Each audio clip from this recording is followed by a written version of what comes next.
Bonjour à tous, dans cette vidéo nous allons voir comment choisir une méthode adaptée pour calculer un produit scalaire. Dans l'exemple, on nous dit soit ABCD un carré de côté 4, soit I et J les milieux des segments AB et AD. Donc sur la figure nous voyons qu'effectivement le point I est au milieu de AB et le point J est au milieu de AD. Et on nous dit soit K, le point du segment AC, tel que la distance AK, soit égale aux 2/3 de la distance AC. Et effectivement ici, nous voyons que la distance AK vaut bien 2/3 de la distance AC. Et on nous demande de calculer les produits scalaires suivants en choisissant la méthode la plus adaptée. Alors nous avons 4 produits scalaires qu'on nous demande de calculer. Alors nous allons utiliser plusieurs méthodes différentes pour calculer ces produits scalaires et nous allons rappeler ces méthodes tout de suite. Alors pour calculer un produit scalaire, on peut tout d'abord utiliser la formule avec le projeté orthogonal. C'est ce que nous ferons dans la première question. On peut aussi utiliser la formule qui fait intervenir le cosinus. C'est ce que nous ferons dans la deuxième question. On peut utiliser l'expression analytique du produit scalaire dans un repère orthonormé, c'est ce que nous ferons dans la troisième question. Et enfin, on peut utiliser les propriétés du produit scalaire comme la symétrie ou la bilinéarité, c'est ce que nous ferons dans la dernière question. Alors commençons par la première question, on nous demande de calculer le produit scalaire AO scalaire AB, et comme nous l'avons dit, nous allons utiliser la formule avec le projeté orthogonal. Autrement dit, pour calculer le produit scalaire AB scalaire AO, on va commencer par faire le projeté orthogonal du point O sur la droite AB. Alors, puisque le projeté orthogonal du point O sur la droite AB est le point I, eh bien la formule du produit scalaire avec le projeté orthogonal va dire que AO scalaire AB, c'est tout d'abord la distance du point A au projeté orthogonal, c'est-à-dire la distance AI, multipliée par la distance AB. Alors, une petite remarque, devant le produit qui est ici, il y a un plus, puisque le vecteur AI et le vecteur AB ont le même sens. Si jamais le point I était situé de l'autre côté, c'est-à-dire que le vecteur AI et le vecteur AB n'avaient pas le même sens, et bien dans ce cas-là, la formule nécessiterait de mettre un moins devant le produit. Voilà, donc à partir de ceci, nous pouvons calculer AO scalaire AB. Donc tout d'abord, d'après l'énoncé, ABCD est un carré de côté 4, ce qui veut dire que la distance AB est égale à 4, et puisque I est le milieu du segment AB, et bien la distance AI vaut 2. Autrement dit, le produit scalaire AO scalaire AB, c'est 2 fois 4, c'est-à-dire 8. Dans la question numéro 2, on nous demande de calculer le produit scalaire AB scalaire AK, et comme nous l'avons dit au départ, nous allons utiliser ici la formule qui fait intervenir le cosinus. Et cette formule dit que pour calculer le produit scalaire AB scalaire AK, eh bien on va tout simplement faire la distance AB multipliée par la distance AK multipliée par le cosinus de l'angle BAK, c'est-à-dire l'angle qui est ici. Donc on a dit que AB scalaire AK, c'est la distance AB multipliée par la distance AK fois le cosinus de l'angle BAK. Et donc on en déduit que AB scalaire AK, ce sera tout d'abord la distance AB, c'est-à-dire 4, puisque ABCD est un carré de côté 4, multiplié par la distance AK que nous allons calculer dans un instant, multiplié par le cosinus de l'angle BAK. Alors, puisque le segment AC est la diagonale du carré ABCD, eh bien on voit ici que l'angle BAK sera 45 degrés, c'est-à-dire la moitié de 90 degrés. Autrement dit ici, nous aurons à calculer le cosinus de 45 degrés. Et donc pour terminer de calculer ce produit scalaire, il nous faut la distance AK. Alors la distance AK, on sait d'après l'énoncé qu'elle est égale à 2/3 de la distance AC. Donc on va commencer par calculer la distance AC en se plaçant dans le triangle rectangle ABC. Alors dans ce triangle rectangle, on va dire que l'hypoténuse au carré, c'est-à-dire AC au carré, est égale à la longueur du côté AB au carré, c'est-à-dire 4 au carré, plus la longueur du côté BC au carré, c'est-à-dire 4 au carré. Alors 4 au carré plus 4 au carré, ça va donner 16, plus 16, ça va donner 32. Et donc on en déduit ici que la distance AC est égale à la racine carrée de 32. Alors on peut simplifier ceci en disant que 32 c'est 16 multiplié par 2, autrement dit AC c'est racine carrée de 16 fois 2. Alors on sait que racine de 16 fois 2 c'est racine carrée de 16 multiplié par racine carrée de 2. Et puisque la racine carrée de 16 c'est 4, eh bien la distance AC c'est 4 racine de 2. Et donc à partir de tout ça, on va en déduire la distance AK en disant que AK c'est 2/3 de la distance AC. Autrement dit, AK c'est 2/3 multiplié par 4 racine de 2. Alors 4 fois 2 ça va donner 8. Donc, autrement dit, AK c'est 8 racine de 2, le tout divisé par 3.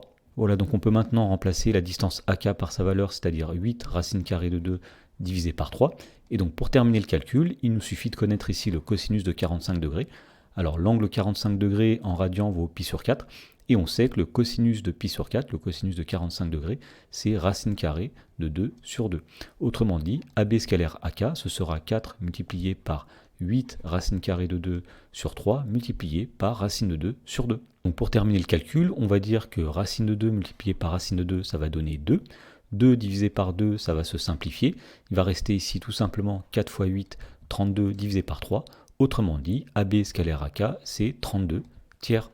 Dans la question numéro 3, on nous demande de calculer le produit scalaire BJ scalaire CA.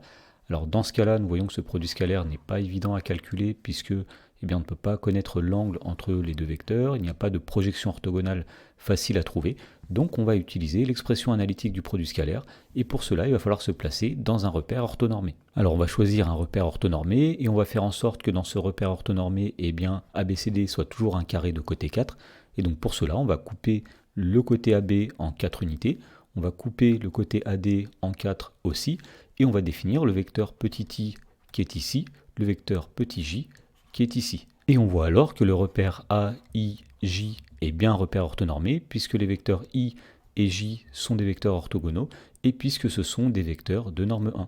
Et donc pour calculer BJ scalaire CA dans la troisième question, on va se placer dans le repère orthonormé A, I, J, et on va commencer par déterminer les coordonnées des points B, J, C et A dans ce repère.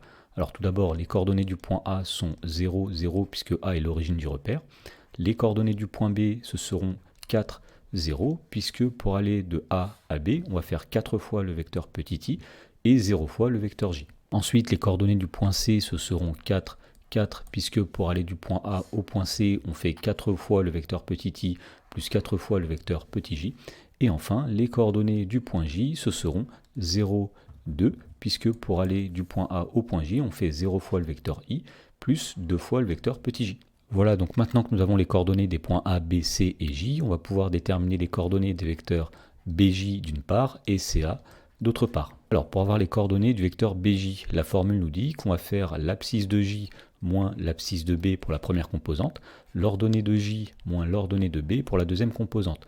Autrement dit, les coordonnées du vecteur BJ, ce seront donc XJ moins XB. XJ c'est 0, XB c'est 4, 0 moins 4 ça va donner moins 4. Ensuite, pour la deuxième composante, on fait l'ordonnée de J moins l'ordonnée de B.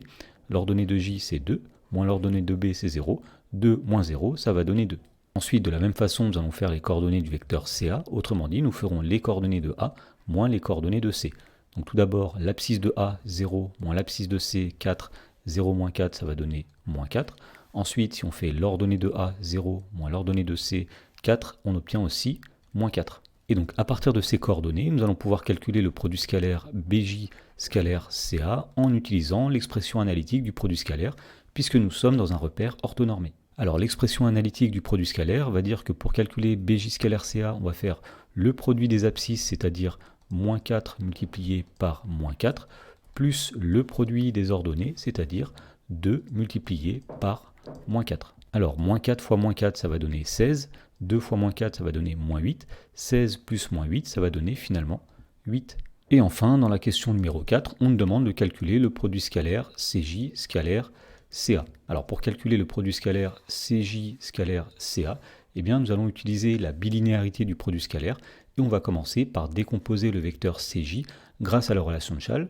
On va dire que le vecteur CJ, c'est tout simplement le vecteur CB plus le vecteur BJ. Donc on va écrire ici que CJ, c'est CB plus BJ, le tout scalaire CA. Et donc la bilinéarité du produit scalaire dit qu'on peut distribuer le vecteur CA sur la parenthèse. Autrement dit, ici nous aurons CB scalaire CA plus BJ scalaire CA. Alors l'avantage d'avoir fait ça, c'est qu'on connaît déjà BJ scalaire CA, puisque nous l'avions calculé dans la question 3, et on sait que BJ scalaire CA, c'est 8.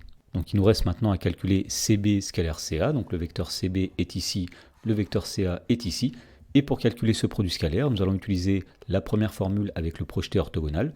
On va faire le projeté orthogonal du point A sur la droite CB, et donc on va obtenir ici que CB scalaire CA, ce sera donc la distance CB, multiplié par la distance du point C au projeté orthogonal du point A sur la droite CB, c'est-à-dire la distance CB.